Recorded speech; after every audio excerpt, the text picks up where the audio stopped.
Para pendengar yang budiman, bahaya penghasilan yang haram. Jangan mengira bahwa orang yang mencari penghasilan haram seperti mencuri dan yang lainnya akan lolos dari siksaan Allah Subhanahu wa taala. Walaupun lolos dari hukuman di dunia, kelak dia akan menjumpai hukuman di akhirat. Karena semua kezaliman manusia itu akan dihisab, akan diperhitungkan di hadapan Allah Subhanahu wa taala. Hanya saja hukuman di akhirat kelak lebih pedih dibandingkan dengan hukuman di dunia. Hukuman di akhirat tidak bisa ditebus dengan harta dan anak, tetapi ditebus dengan amal solehnya jika dia punya. Jika tidak ada, maka akan tuangkan dosa orang yang zalimi kepada yang menzalimi. Nauzubillah. Kita lihat banyak sekali orang-orang yang korupsi. Orang korupsi bertriliunan, korupsi triliunan atau miliaran di dunia dihukum cuma 3 bulan, padahal merugikan negara. Ingat ketika di akhirat, maka dia tidak akan lolos dari siksaan Allah Subhanahu wa taala. Ia tidak lolos dari azab Allah Subhanahu wa taala. Nanti kebaikan-kebaikan ia, amal-amal solehnya diberikan kepada orang-orang yang terzalimi.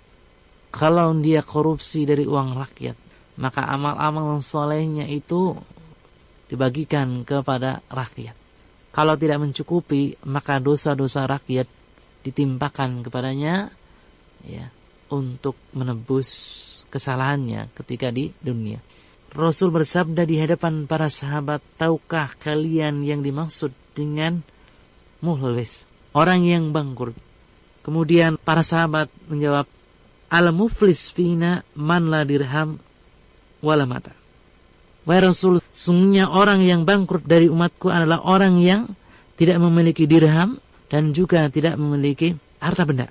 Kemudian Rasulullah SAW bersabda, sungguhnya orang yang bangkrut dari umatku ialah orang yang datang pada hari kiamat dengan membawa amalan puasa, sholat, dan zakat, tapi dia pernah mencaci maki orang ini, menuduh orang lain berbuat zina, dia pernah memakan harta orang, dan dia membunuh dan memukul.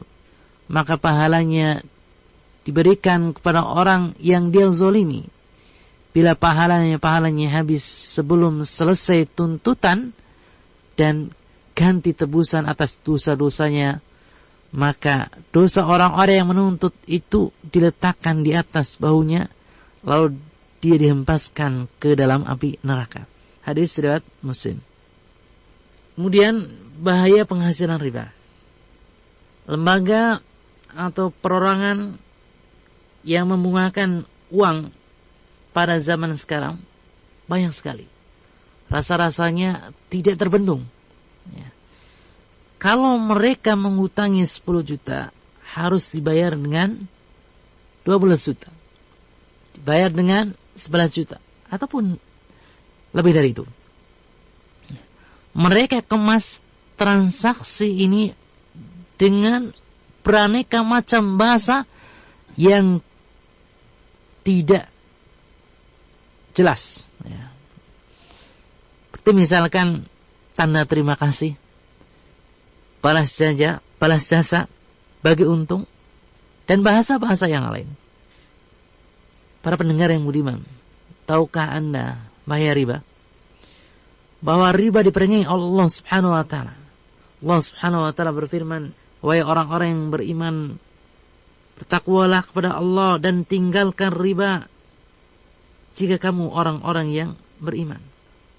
Maka jika kamu tidak segera meninggalkan sisa riba, maka ketahuilah bahwa Allah dan Rasul-Nya akan memerangimu. Dan jika kamu bertobat, tidak mengambil riba lagi, maka bagimu pokok hartamu, kamu tidak menganiaya dengan memungut tambahan, dan tidak pula dianiaya dengan dikurangi hartamu. Quran Surat Al-Baqarah ayat 279. Rasulullah SAW bersabda, 1 dirham yang berasal dari riba yang dimakan oleh seorang laki-laki, sedangkan dia telah tahu hukumnya, maka dosanya lebih berat daripada berzina 36 kali. Hadis riwayat Ahmad. Kita tahu bahwa berzina perbuatan kotor. Berzina perbuatan yang menjijikan. Ada dosa yang lebih besar daripada 36 kali berzina. Akan tetapi, banyakkan dari kita kurang memahami, kurang menahu. Apa dosa itu? Dosa itu adalah dosa riba. Oleh karena itu, hendaknya kita hati-hati ketika melaksanakan transaksi pinjam-meminjam. Jangan sampai kita terjerumus ke dalam riba. Rasulullah SAW bersabda, lalu kami mendatangi sungai. Aku mengira airnya merah seperti darah. Tiba-tiba di dalam sungai itu ada seorang laki-laki yang sedang berenang. Dan di tepi sungai itu ada orang yang sedang mengumpulkan batu banyak sekali. Lalu orang yang berenang itu mendatangi orang yang telah mengumpulkan batu. Lalu membuka mulutnya, lalu makan batu. Maka sungguhnya dia adalah pemakan riba. Hadis riwayat Bukhari. Jadi mengerikan sekali nih. Penghasilan riba, ya, siksanya sangat dahsyat sekali. Nanti berenang di sungai darah, ya.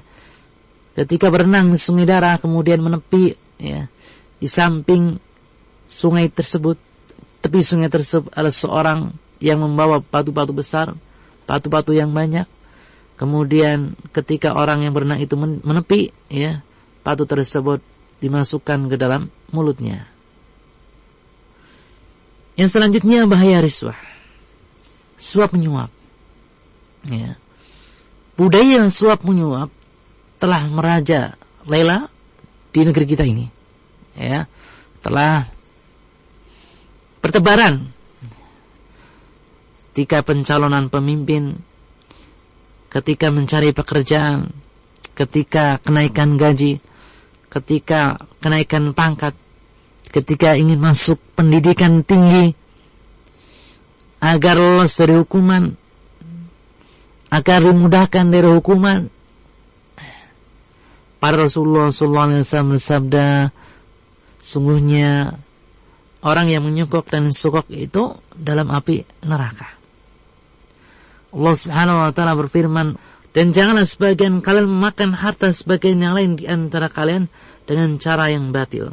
Dan janganlah kamu membawa urusan harta itu kepada para hakim, supaya kamu dapat memakan sebagian daripada harta benda orang lain dengan jalan tersebut, dengan jalan dosa, padahal kamu mengetahuinya. Quran Surat Al-Baqarah ayat 188. Kemudian yang terakhir, bahaya bersumpah mengambil hak orang lain. Sering kita jumpai orang mengambil hak orang lain, misalnya tanah, bangunan, dan lainnya, dengan melakukan sumpah palsu, mengambil saksi palsu, membawanya ke pengadilan, mengambil pengacara, menyertifikatkannya, padahal dia tahu bahwa barang itu bukan miliknya. Inilah kezaliman. Jika tidak dikembalikan kepada yang punya hak, maka akan menjadi bara api di hari akhir, di hari kiamat.